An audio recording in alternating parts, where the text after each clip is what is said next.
A German sentry heard a sound that shouldn't exist in war. Silence. No engines. No sirens. Just a rushing wind. Seconds later, a wooden beast crashed out of the darkness, right onto his doorstep. This is the story of the impossible, silent glider assault that actually started D-Day. 00:16 hours, June 6th, 1944. The Caen Canal Bridge, Normandy, France. The night air above Normandy did not smell like rain. It smelled of ozone and old earth, cooling rapidly under a shroud of heavy clouds.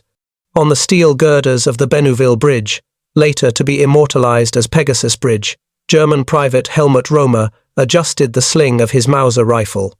He was 19, tired, and his boots were damp from the canal mist. To the north, the sky was a bruised purple, flashing intermittently with the distant, rolling thunder of Allied bombing raids over the coast. For the garrison of the 716th Infantry Division, this was the background noise of the occupation. They were used to the heavy, rhythmic droning of Lancaster and Halifax bombers high in the stratosphere, passing over them to flatten cities in Germany or rail yards in Paris. But tonight felt different. The air was thick with a static tension that made the hair on Romer's arms stand up. He stopped pacing. He tilted his head, his helmet sliding slightly over his brow. He was listening. Usually, an aerial attack announced itself with a roar, the Doppler effect of diving Junker engines or the throaty growl of a Spitfire. But what Romer heard now, or rather, what he barely heard, didn't make sense. It wasn't an engine. It was a rushing sound. A sibilant whoosh, like a giant intake of breath, cutting through the wind. It was the sound of torn canvas and stressed plywood. "Do you hear that?" he whispered to the NCO beside him. The Unteroffizier frowned, lighting a cigarette, the flare of the match illuminating a face etched with boredom. "Hear what? The bombers. They are miles away. Helmut." "No," Romer insisted, looking up into the pitch-black void above the canal. "Not bombers. It sounds closer, like a ghost." Thousands of feet above them, encompassed by the same darkness, Major John Howard of the Oxfordshire and Buckinghamshire Light Infantry sat in the belly of a wooden beast. He was strapped into seat 1A of a Horsa glider, a disposable aircraft made of spruce and plywood, carrying 28 men, weapons, and the weight of the entire invasion of Europe on its fragile frame. There was no engine vibration, rattling his teeth. There was no smell of aviation fuel, just the smell of sweat, gun oil, and the vomit of men who had been tossed around in turbulence for over an hour. The only connection to the powered world had been the tow rope linking them to a Halifax bomber. But minutes ago, at 6,000 feet, that umbilical cord had been severed. "Cast off," the shout had come from the cockpit. Now, they were falling. Staff Sergeant Jim Walwork, the pilot, wrestled the heavy control column. He wasn't flying a plane. He was piloting a falling brick with wings. He had no second chances, no go-arounds. He had to land this 20-foot-wide aircraft on a patch of grass, roughly the size of a football pitch, in the dark, without waking the German garrison until the wheels touched the dirt. "Steady," Walwork muttered to his co-pilot, John Ainsworth. Through the Perspex canopy, the ground was a rushing blur of shadows. The moonlight broke through the clouds for a fraction of a second, illuminating the ribbon of the Caen Canal. It looked like a strip of silver tape dropped on a black rug. In the back, the Ox and Bucks commandos gripped their Sten guns. They had blackened their faces with cork ash. They were silent, not out of discipline alone, but out of the sheer, terrifying awe of the method of their insertion. They were the tip of the spear, designed to be invisible and inaudible. Back on the bridge, the sound grew louder. It morphed from a whisper into a whistle. The German sentry, Romer, stepped out from the guard booth. He raised his eyes. The whistling was accompanied now by a creaking groan, the sound of wood under immense pressure, and then he saw it. A massive, dark shape blocked out the stars. It wasn't a bomber. It was a silent leviathan, swooping down at a steep angle, wings banking hard. It made no fire, no smoke, and no engine noise. It was simply there, materializing out of the night like a bird of prey diving for a kill. "Alarm!" Roma screamed, his voice cracking. Fallschirmjäger, gliders. But the warning was swallowed by the wind. The silent plane was no longer silent. It was screaming through the air, terminal velocity trading for lift, aimed directly at the barbed wire fencing less than 50 meters from where the Germans stood. Inside the cockpit, Walwork saw the barbed wire rushing up to meet them. He hauled back on the stick, flaring the glider. "Brace! Brace! Brace!" he roared. The silence of the night was about to be shattered by the violence of impact. The earth did not welcome them gently. The Horsa glider hit the French soil at nearly 90 miles per hour. The landing was not a skid, it was a controlled collision. The tricycle undercarriage sheared off instantly with a sound like a gunshot, driving the wooden belly of the aircraft directly into the hard-packed earth. For the men inside, the world dissolved into a violent kaleidoscope of noise and motion. The fuselage acted as a resonance chamber, amplifying the scream of tearing plywood and the shrieking of metal skids grinding against rock and clay. A shower of sparks, bright, angry orange against the midnight blue, erupted from the nose of the glider as it ploughed through the first layer of barbed wire.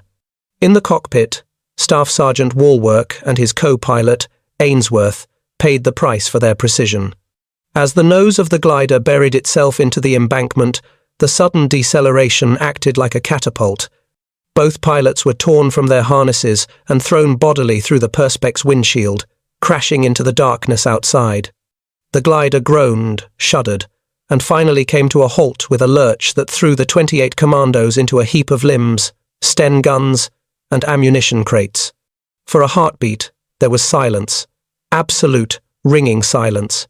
Then, the smell of ozone and damp earth rushed in through the shattered hull. "Out! Get out!" Major John Howard's voice cut through the concussion fog.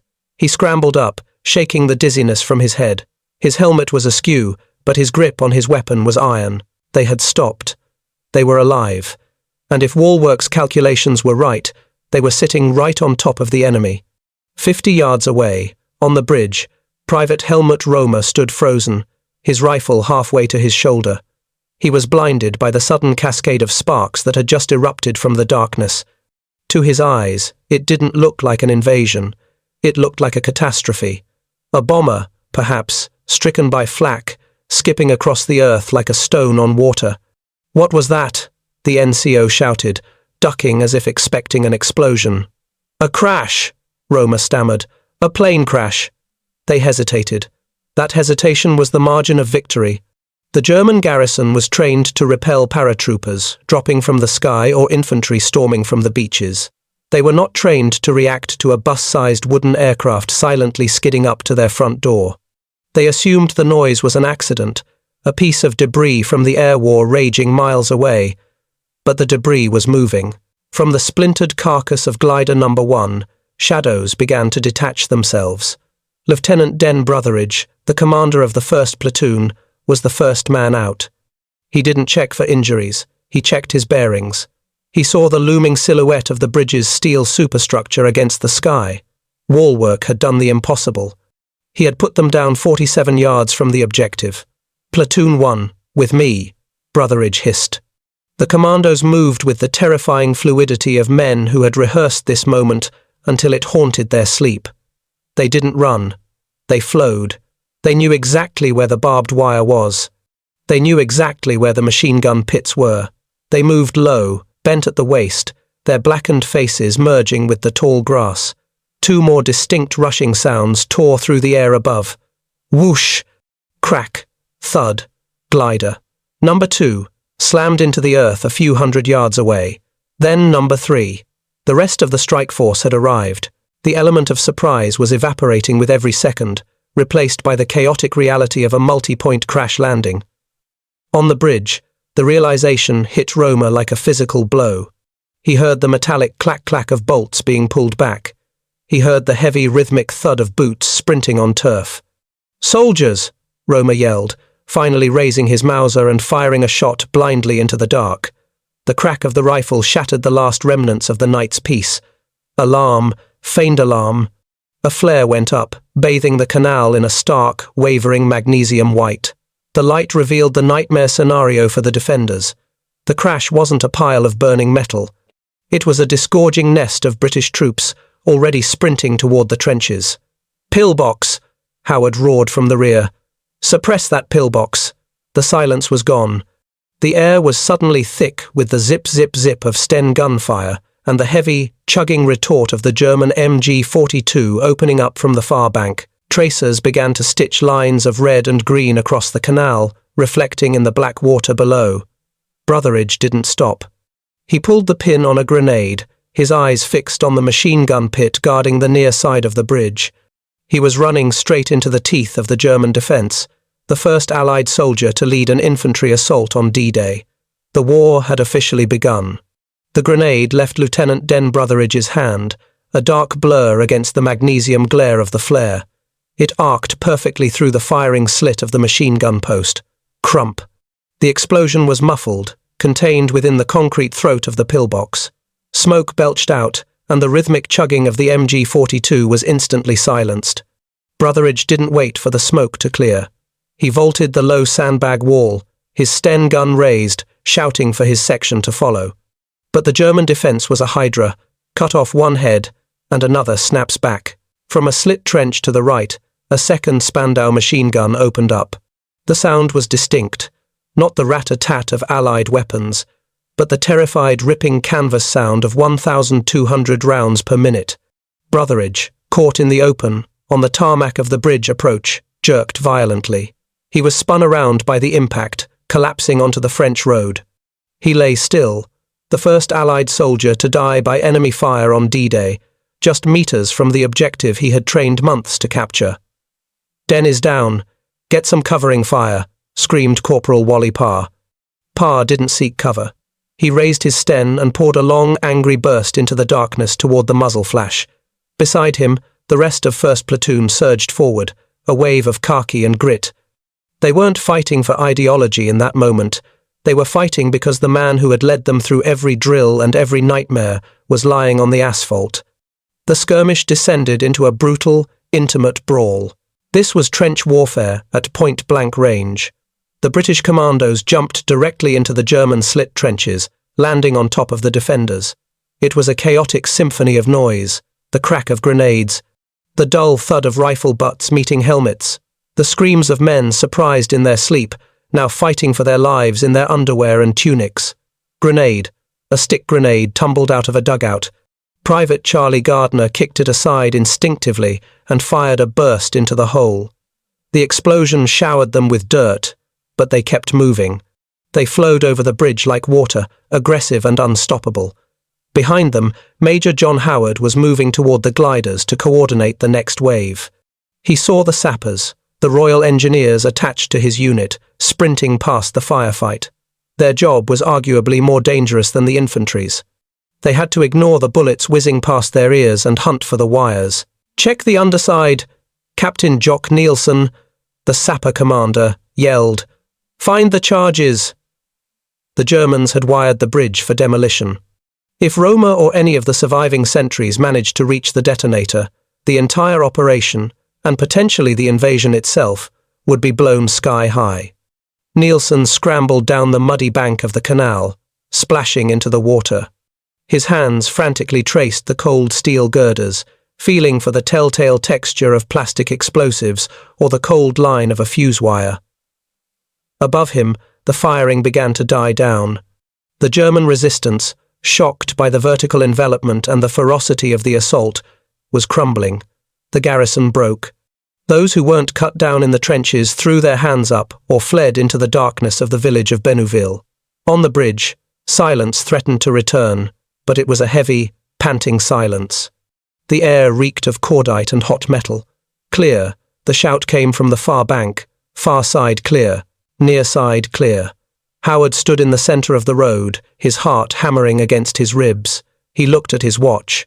00:21 hours. It had taken them less than 15 minutes. He looked down at the wires the sappers were now holding up triumphantly.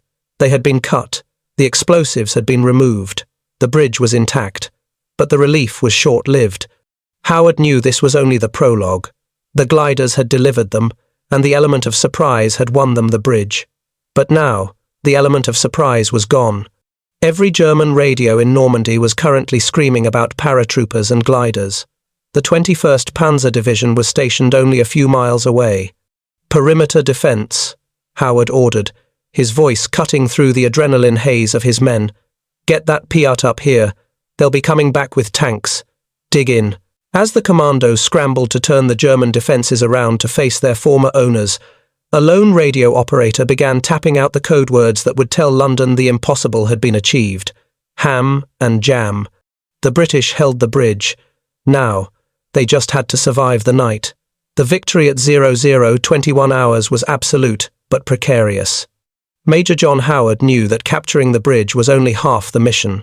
Keeping it was the part that usually got men killed. For the next few hours, the commandos of D Company dug in.